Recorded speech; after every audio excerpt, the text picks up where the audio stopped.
there any thought to dialing it back and saying less and just not being in the center of it all? Yeah, man, like I said, we're focused on San Francisco. So, like I said, just focus on San Francisco now. I'm just focused on San Francisco, doing what I can to help this team win.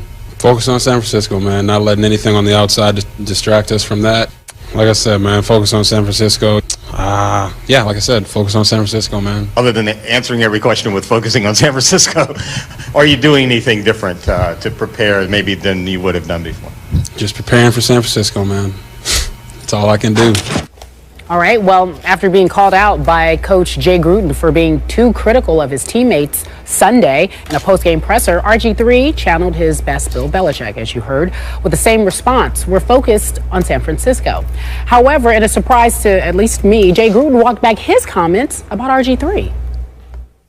It was a mistake on my part, and, after a loss like that, we're very disappointed the way we played, and the question came up about how he played and all that stuff, and I just answered it first thing that came to my mind. And sometimes the first thing that comes to your mind isn't the smartest thing, and it wasn't the right thing to do on my part. Correction should be made in-house with everybody involved. The play speaks for itself. The production on the field spoke for itself. I didn't have to really elaborate on any individual fundamental things other than the team was not good enough, was not prepared enough, was not coached well good enough to beat the Tampa Bay Buccaneers. All right, so listen, we'll take one at a time. Stephen A., question for you, or you can answer both. How did we feel about the way RG3 handled the press conference and then Gruden's his comments subsequently? The Redskins are a joke. Let's just get that out of the way first. And Jay Gruden epitomized that, as far as I'm concerned, with him moonwalking backwards from his initial comments, which obviously were 100% right, and he meant wholeheartedly.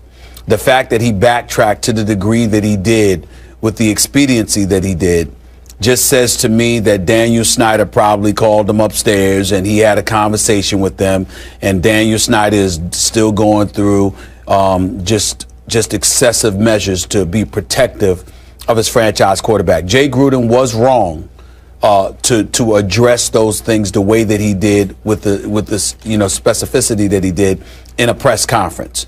But he wasn't wrong with what he was saying. And when you make the decision to do that, you stick with it. This is what I love about the Parcells of the world and the Bill Parcells of the world, even Bill Belichick, who would never do such a thing. But if he did, he certainly wouldn't go back and backtrack like that. It just shows that, the believability factor, authenticity, all of those different things. When it comes to the Redskins, you simply got to take it with a grain of salt. You really can't attach anything of significance to it, because who knows what kind of influence Daniel Snyder is going to have. That's how I view it. As it pertains to RG3, with all due respect, he's a train wreck. It's just that simple.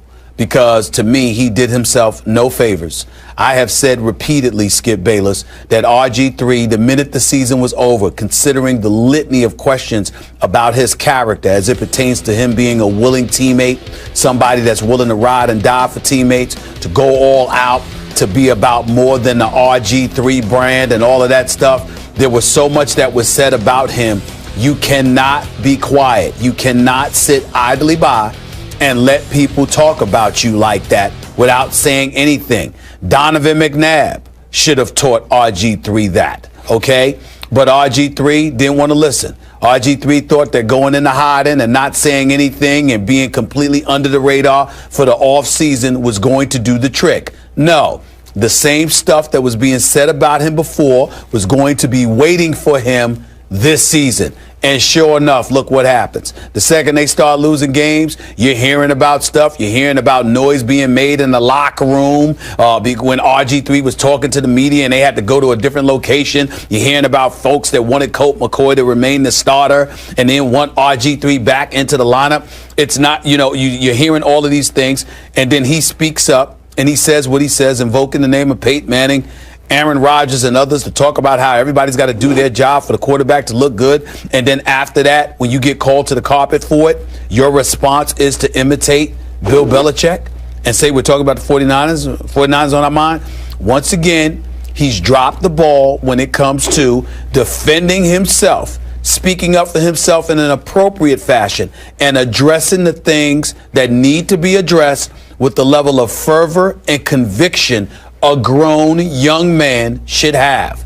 Now we don't know what to think, what to make of it, or whatever the case may be. I'm telling you right now, the way I look at it, as far as I'm concerned, Jay Gruden probably doesn't want RG3 in Washington, and RG3 might be smart enough not to want to be in Washington much longer, because it doesn't appear as if his teammates, the coach, or the fan base particularly is excited about him being in the Washington Redskins uniform any longer. You initially called the Redskins a joke. Jokes are funny to me. Some teams become jokes and they're almost funny to watch. There's nothing funny about this to me whatsoever. This is a flat-out disaster. I hate to go to train wreck because I don't want to call it an actual disaster, but it's just a sports disaster. I'm going to take them one at a time in reverse. Let's go to, what did I tell you yesterday after we talked about Jay Gruden's comments? I said either Jay Gruden asked for and received permission from this owner who has overprotected this quarterback, or Jay Gruden flat out defied the owner when he took a stand against the franchise quarterback going back 2 days ago. Well, which is it? I'm not sure, but either he got called on the carpet for his remarks, which would be a really bad sign, or maybe out of the goodness of Jay's heart, he thought, well, I made my statement. Now I need to back off and play good cop to the bad cop that I was the day before. I have an idea, you're right about this, that the owner said that will not be tolerated within the confines of these doors of the Washington Redskins. Now, to RG3, and again, I have defended him and defended him and defended him because I really believe in this kid and believed in him before the draft, and I still believe he could be a very good player. But he's got big issues because yesterday was another bad sign. In fact, I thought yesterday was a worse sign than his post-game remarks in which he blamed himself, then blamed effectively all of his teammates. Yesterday was another me. It was just way too cute. Oh, because we all knew right away. Oh, he's going Bill Belichick. Oh, we get it. Ha, ha, ha, Robert. I'm only focused on San Francisco. I'm only focused on San Francisco. I'm only focused on San Francisco. It's another diva move. It's not what I wanted to hear. If he's going to go ahead and speak to the media on schedule, I wanted to hear, thank you very much, Coach, for calling me out because I deserved it. Everything I wanted to hear this from RG3. Everything Coach Gruden said about me was accurate. I blew my drops. My 3 steps were 5 steps. I stepped up too often, stepped right into pressure. He was exactly right, and I've got to clean these things up. Did you hear any of that? Obviously, you did not. It's a bad sign. He's saying it all with a hint of a grin, like, so this is how I got to act to you media people. If you're going to do that, then just don't speak at all. I'd be much better off if you just said, hey, I'm done. I don't want to talk to the media anymore. But no, we had to go. I'm just focused on San Francisco. It's another attention grab. And frankly, help me out here. Didn't that attract even more attention than what he said after the game the other day? That's all we're talking about. It's our number one NFL topic today. Just stop it, Robert. You have lost all perspective on who you are. Skip, one of the things that you didn't mention is that it not only came across in every way that you just described it, it also came across as if he picked up the phone or went and saw the owner, Daniel Snyder, and said, look at what's being done to me. Now, I'm in no way saying that happened because I have no knowledge of it. I'll leave that to the great reporters covering the Washington Redskins, both on television and on radio and in newspaper. What I am saying is that it looked as if he said, you know what, he just hunkered down, and it's like it's me against them, meaning me against the coach, me against the people in the locker room, me against the media, whatever the case may be. So let me go to the big boss to reel this in for me. That's how it looked. And if it looked that way to me, chances are there are some people in that locker room that think like that.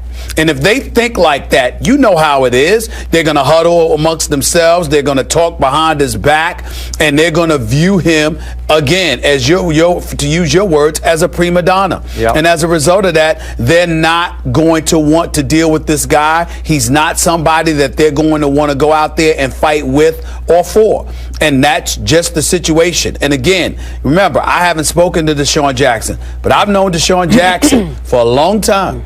And him coming out with that stuff the other day on Instagram in the immediate aftermath of RG3's comments are no accident. None whatsoever. And so for me, it's just a bad situation made considerably worse and unnecessarily so by a guy named Robert Griffin III, who could have alleviated all of this stuff if he would have been a man enough to come out and speak up for himself. Yep. Once the season was over, instead of running and hiding and thinking that being inaccessible was going to somehow quell and diminish the momentum swelling against them. That's the problem. And I'm not somebody, yes, I know that I have a platform, you have a platform, and we could talk all day until the cows come home. That's what we do for a living. So I understand that an athlete shouldn't have the mentality that I want to take on people or I want to fight over every little thing. I totally respect that. But that's as it pertains to the game. When it comes to your character and what people are saying about you as a man, and you go silent and go into hiding and leave Daniel Snyder and others to speak up for you, if anything, you should be moving everybody aside and saying, okay, now we're talking about something I am an expert on, which is me, my character, what I stand for, who I am. And he has not done that. And that is one of the reasons why he's going to have a hard time resurrecting his name, his brand, his reputation, etc., because you do not get away with hiding when somebody is attacking your character. It doesn't work.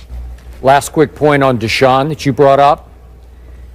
Deshaun went out of his way yesterday in his interview session to bring up the fact of how close he came to signing with San Francisco, just to send the message of he's trying to distance himself from this mess, and he's basically telling you, I think I made a mistake. Right. Right. Yeah. Yeah. Okay. All right. Yeah. We got to wrap, gentlemen.